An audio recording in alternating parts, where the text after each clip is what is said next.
Some roads were never meant to close.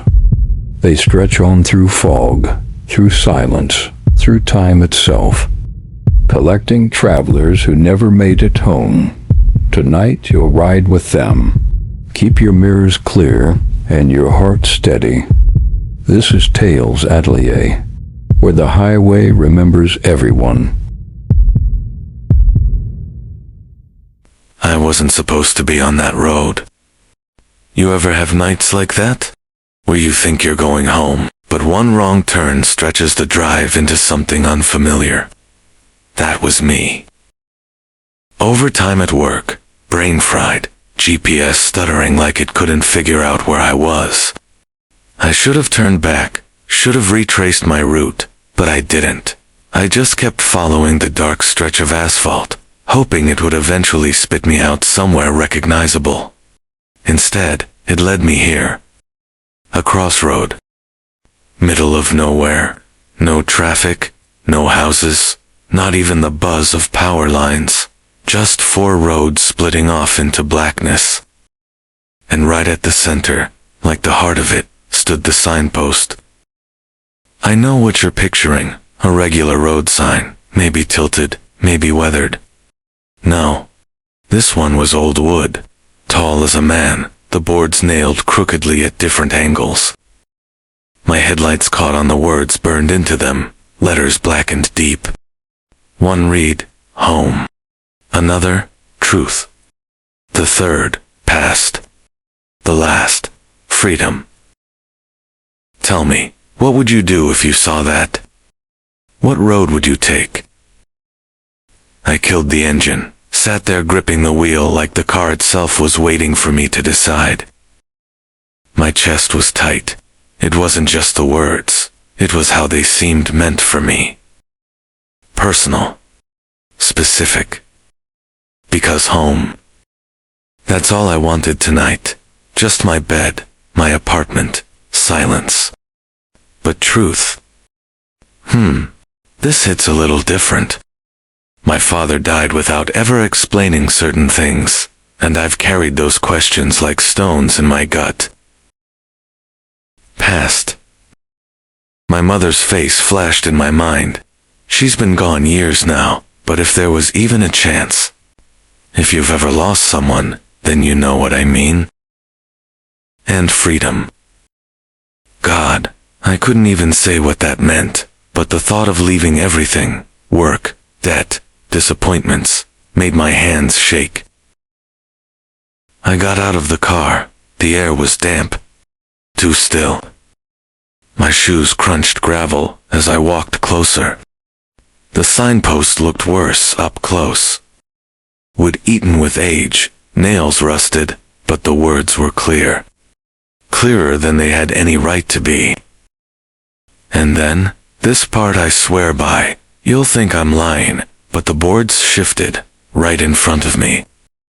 Not fast, not spinning, but slow, deliberate, like someone unseen was turning them with invisible hands. When they settled again, the words were different. Her. Regret. Future. End. I stumbled back, breath stuck in my throat. The boards creaked, almost pleased with themselves. You ever feel like something is watching your choice before you make it? That's how I felt. It felt like the road itself was alive, holding its breath. I wanted to run, but every direction was dark, swallowing. So I did the dumbest thing. I asked out loud, "What happens if I don't pick?" The wind answered, low, dry, like it had been holding the reply forever. My headlights flickered, and in the distance, down every road, I thought I saw movement. Shadows, waiting. And that's when I realized this wasn't about driving anymore. It was about deciding, and if I stalled too long, the choice might be made for me. So, I'll ask you again, if you were sitting there, engine still warm, 4 roads yawning open in front of you, which one would you take? I kept staring at those 4 boards, Like maybe if I waited long enough, they'd twist again and give me an easier option.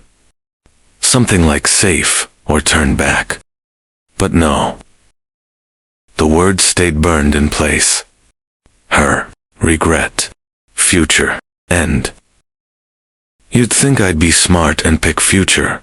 That's what most people would say, right? Look ahead, move forward. But when you're standing there in the dark with nothing but those choices glaring back at you, it doesn't feel so clean. Because what if future isn't the one you want?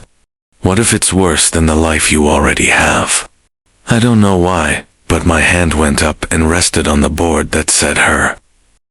It felt warm, too warm for old wood. My fingers tingled like I'd just touched a live wire. And in that second, the road beneath it lit faintly, not with headlights, but with something that came from the ground itself, like fireflies buried under the asphalt, pulsing upward. Her, I whispered. I didn't even know who I meant. An old girlfriend, my mother. Some part of me wanted it to be more. I looked back at my car. I could have left right then, you know. Backed out, driven home, forced myself to forget this whole thing, but I didn't. You wouldn't have either. Not after seeing the road glow like that, waiting for you.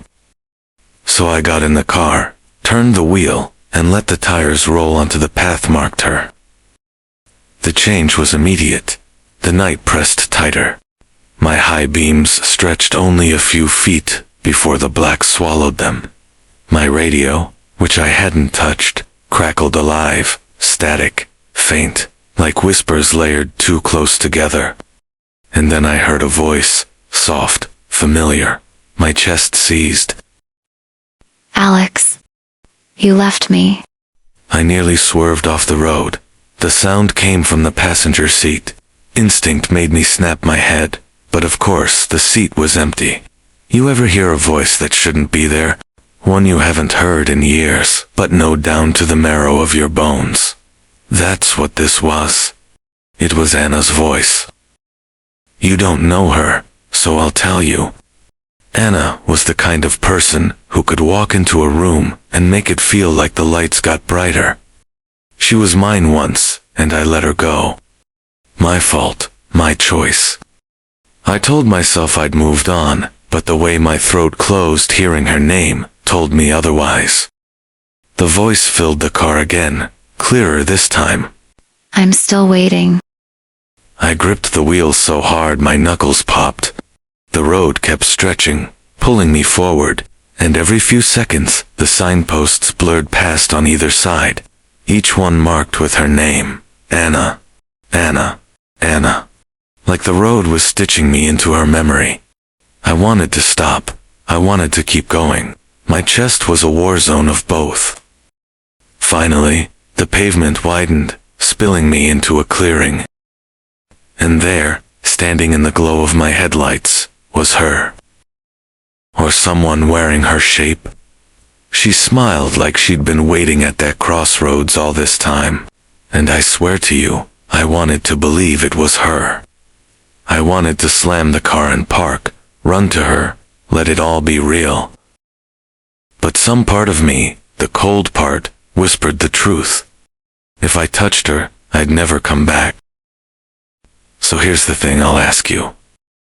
What would you do? Would you open the door and go to her, risk everything for the ghost of a second chance? Or would you turn the wheel back toward the black and drive on, leaving her behind all over again? I didn't open the door. Maybe you would have. Maybe that makes you braver or more foolish than me. But I stayed frozen behind the wheel, and when I blinked, the figure in the headlights dissolved into mist, sucked back into the night. The road curved hard, like it was punishing me for resisting. My car rattled along, tires scraping as if the asphalt wanted to shake me loose. The glow of the board back at the crossroads flashed in my mind. 4 choices, and I've chosen her. Now the spiral had pulled me onward. The trees thinned. A new sign rose from the gravel. its letters charred into the wood. Regret. I almost laughed. Appropriate, right? I'd just turned away from someone who looked like Anna, and now the road was demanding I confront what I didn't want to face. I slowed, rolling past the sign. The air turned heavier, denser.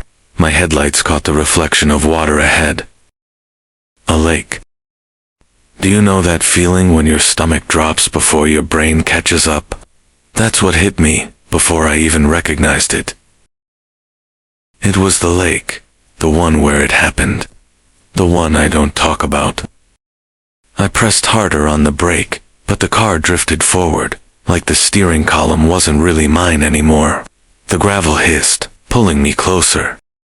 I was 21 when I stood on that dock with Chris. My best friend, my brother in everything but blood.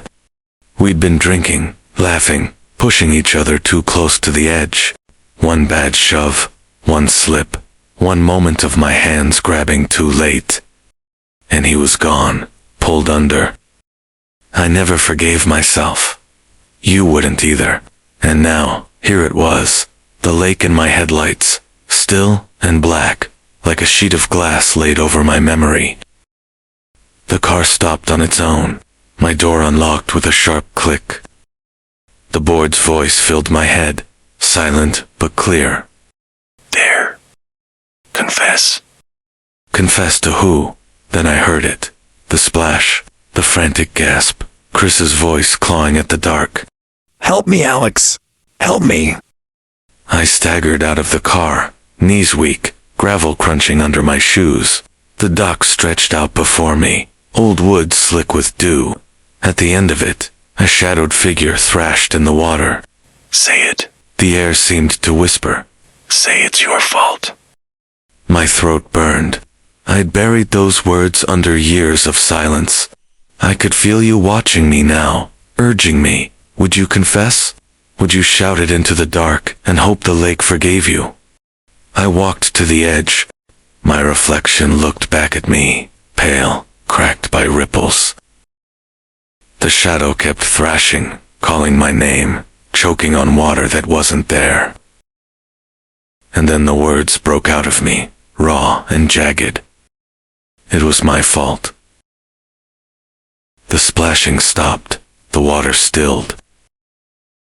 For a moment, I thought that was it, that I'd finally said what I'd never let myself say, and the road would let me go.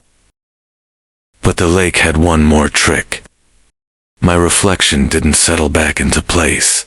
It kept moving when I stood still. It raised its hand and pointed, slowly, at me. Its lips shaped the words I'd just spoken, but it didn't stop. It kept repeating them, over and over, silent in the dark. It's my fault. It's my fault. It's my fault. It was my fault. It was my fault. It was my fault. I backed away, heart pounding, and the reflection smiled. The car door slammed shut behind me on its own. The engine roared alive. Gravel sprayed as the wheel spun itself, tearing me back onto the road.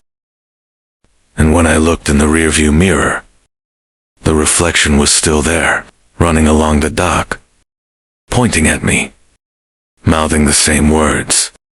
It's my fault. It's my fault. It's my fault. The road didn't give me time to breathe. The car tore forward, like the engine wasn't fueled by gas, but by everything I didn't want to face. When the tires finally screamed to a halt, gravel spit sideways, and I saw the next sign. Future. I laughed, sharp and bitter. Past had nearly drowned me. Present had shown me Anna's face. And now the spiral wanted to show me tomorrow. Maybe you'd want to know. Maybe you'd lean forward, hungry to see if your life lines up like you think it will. But me, I wasn't sure I could stomach it.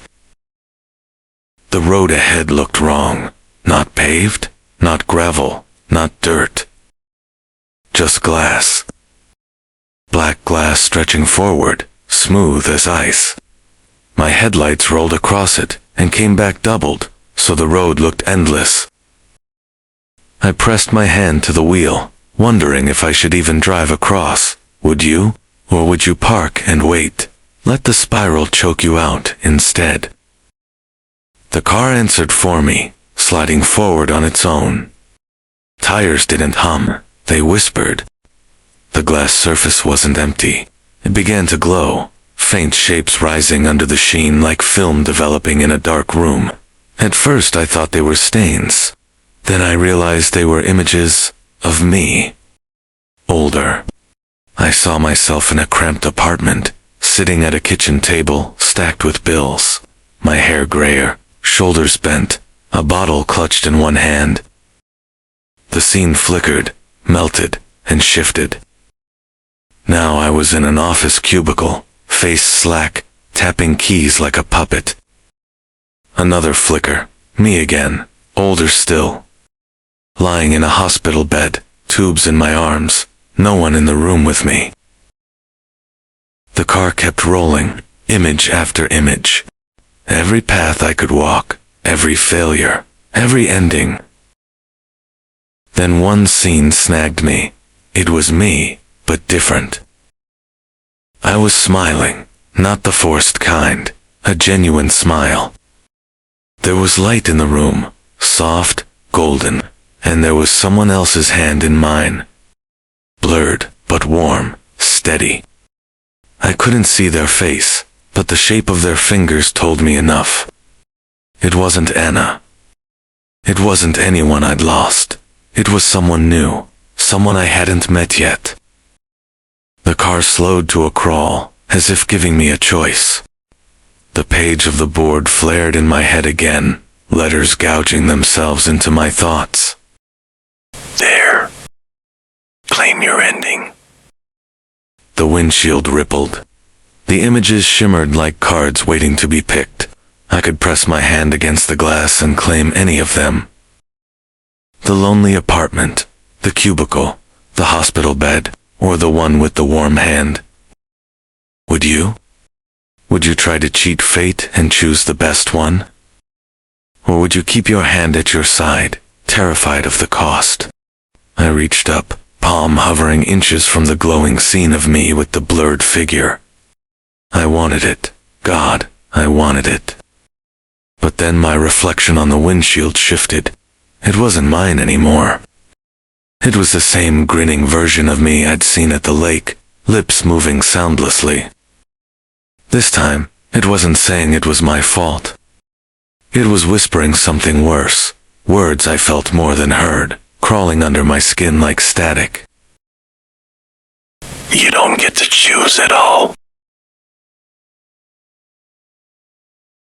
The car idled at the split in the road, headlights catching the wooden signpost that rose out of the gravel like it had been waiting for me. You see it too, right? 3 arms pointing in different directions, each scrawled with a single word. Home, regret, future. No miles, no town names, just choices, raw and cruel. I gripped the wheel tighter. Which one would you take? Home, where everything is familiar, safe, predictable, but maybe a trap that only looks like safety.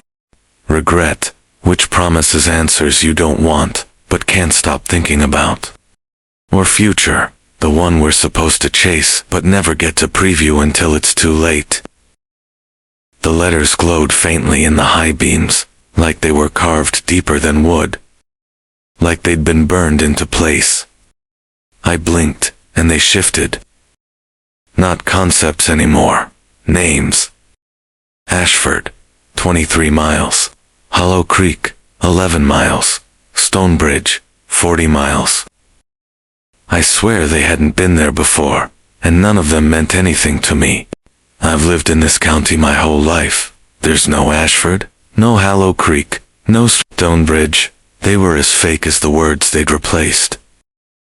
But here's the worst part. When I hesitated, when I sat here too long, knuckles locked around the wheel, the signs flickered again, like they were updating. Home became something else. Barrow Hill, 19 miles. Regret stretched farther.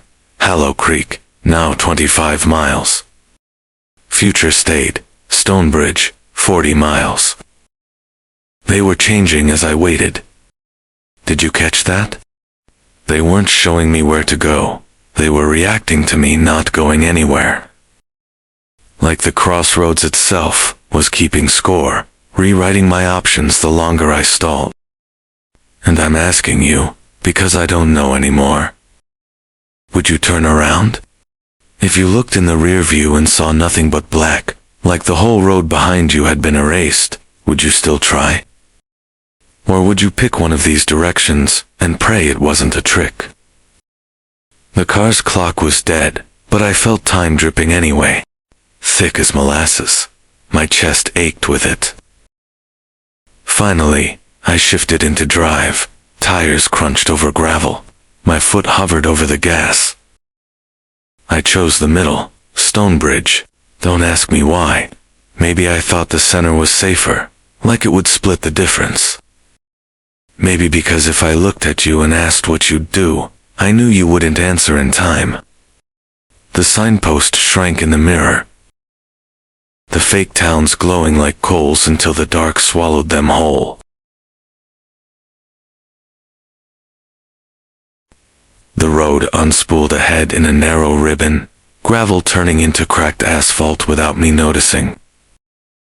The wheel vibrated under my hands, steady and low, like the hum of something alive beneath the tires. You'd stay with me, right? I keep thinking, if I glance over, I'll see you in the passenger seat, weighing the same question. I can't stop circling. Did I choose right? The signpost is gone now, but I swear I feel it riding my bumper, its arrows pointing into my skull.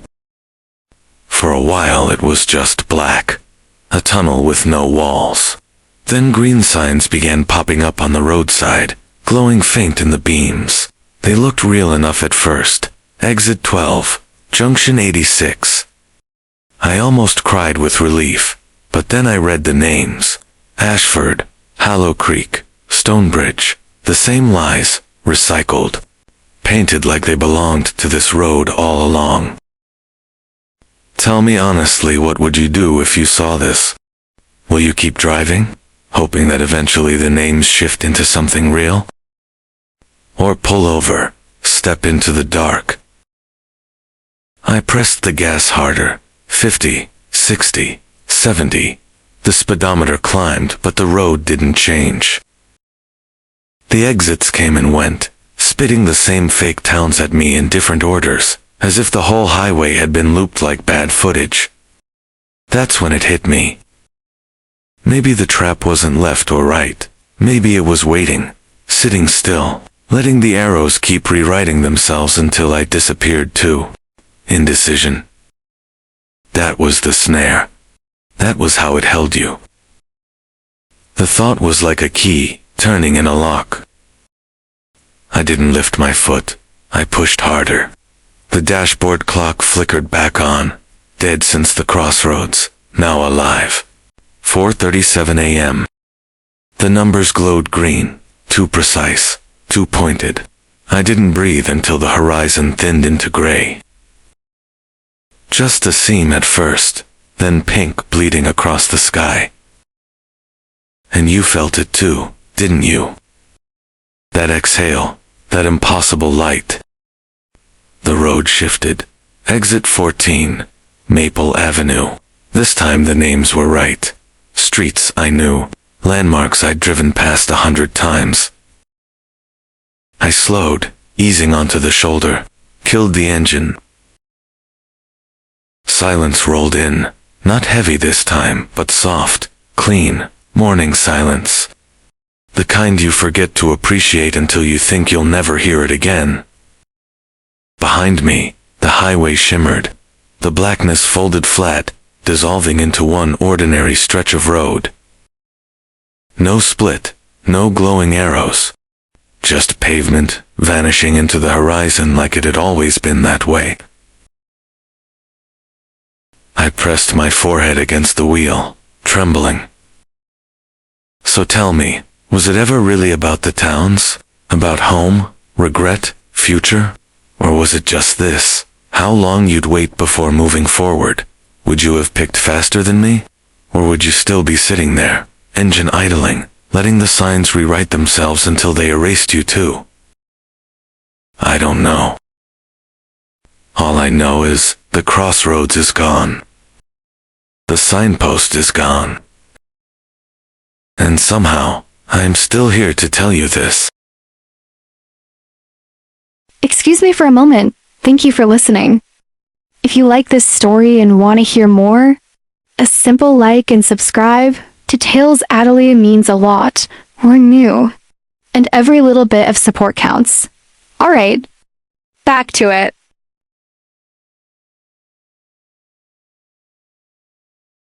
You ever drive so long, the road stops feeling real. Headlights just tunnels through endless black. Mile markers ticking like the second hand of a broken clock. That was me. 6 hours straight. Bad coffee pumping through my veins, speedometer steady at 70. Most signs blurred past without meaning. Speed limit 70. No services next 15 miles. Just white noise on green boards. Until I saw the one that stuck.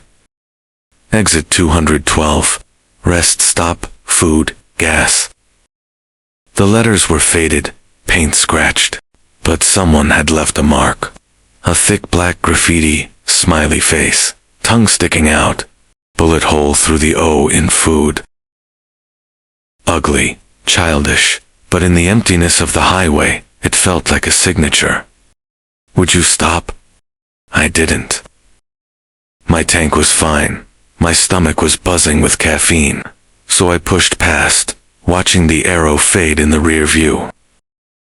10 miles later, there it was again. Exit 212. Rest stop, food, gas. Same smiley tongue. Same bullet hole punched dead through the O. I slowed, frowning, sure I'd zoned out, doubled back. But my GPS line was straight as a ruler, eastbound, steady, mileage ticking higher. Not lower. 10 more miles. Another sign. Same one. I laughed then, sharp and brittle, in the empty car. Maybe a prankster. Maybe highway crews recycling damaged boards. But the details were identical. Same paint smear. Same hole. Not just similar. The exact same sign. And I kept passing it. By the 4th time, my chest tightened. I pulled my phone out at 70 miles an hour, snapped a photo through the windshield. The headlights washed the frame, but the tongue was there, the bullet hole. I texted it to myself, proof I wasn't imagining things. Another 10 miles, another sign. I slowed to 50, hazards blinking, my hands slick on the wheel. GPS, perfect. No loops. No reroutes. Still, the green sign loomed again. Mile marker I couldn't escape. This time, I pulled over. The pole hummed faintly in the wind. Metal cool under my palm. The graffiti tongue was darker up close, dripping like tar. The bullet hole edges rough, not rusted. Fresh. The highway stretched empty both ways. My taillights glowed weak against the dark. Would you get back in the car? I did, but I couldn't stop staring at the trip meter. 41.3 miles since I'd first seen it. 41 miles, one road, one direction, and the GPS chirped. Next services, 22 miles. I reset the meter. White numbers blinked 0. 10 minutes later, the sign returned. Same face, same smear, but this time, something new. A scrap of paper was taped to the bottom, fluttering in the night breeze. I slowed, heart hammering, headlights catching black marker letters. 4 words. Next time, you stop. I told myself I wasn't scared, just curious. But when the sign came again, same graffiti, tongue dripping from the O, I did what it told me. I took the ramp at exit 212. The highway vanished behind me. The spur road curved into a rest area lit by buzzing floodlights. One squat building hunched under the glow. A couple vending machines flickered like fish tanks, but the lot was nearly empty. Just one sun-bleached sedan parked nose first by the curb. I killed the engine and sat there a second. Hand on the key. Would you get out? Or would you keep driving? Forget the whole thing. I got out. Inside, the air smelled like coffee and industrial cleaner. A bulletin board sagged under maps of counties I'd never heard of. A flyer for a blood drive to Summer's Gone curled at the edges. 2 glass carafes sat on the counter, regular and decaf, the labels worn half away. I poured regular just to have something in my hands. The steam curled like it had been brewed minutes ago. That's when I noticed the kiosk. Scratched glass separated me from a man in a blue vest. Where a name tag should have been, the fabric just read rest area. His scalp was shaved down to gray stubble, his eyes tired, but steady. And the way he looked at me, like he'd been waiting. Back again, he said. The words stopped me cold. What? He gestured lazily with a pencil. Same thing every time. You never take a lid. I forced a laugh. You've got me mixed up with someone else. First time I've ever stopped here. He opened a drawer, slid out a receipt. Thermal paper, the print barely legible. Coffee, regular. And under it scribbled in handwriting. No lid? My stomach dropped. That could be anybody's. He pulled 3 more slips, clipped together, all identical, all stamped with times from tonight. You paid cash the first time, he said. Card declined the second. Third time, you just walked out. My mouth went dry. I've been on the highway the whole time. He tapped a laminated map with his pencil. The interstate a black line, a tiny spur for exit 212. Roads have loops you can't see. I laughed, sharp and brittle. Can I just pay and go? You already paid, he said. I reached for my wallet anyway, but he pushed the slips closer. Each one stamped with a purple circle. You were here, exit 212. The childish logo made my skin crawl. What is this place? I asked. He smiled faintly. A rest stop. Then, what exit did you take? 212. He nodded like that was the punchline.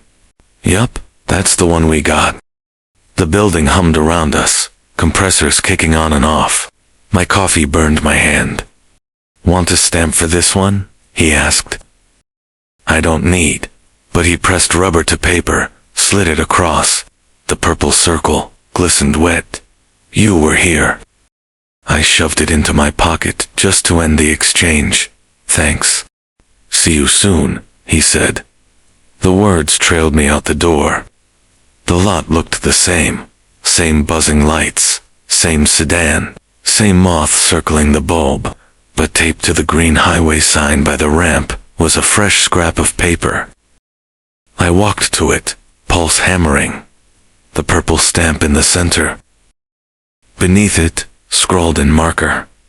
Stop, for real. I spun toward the building.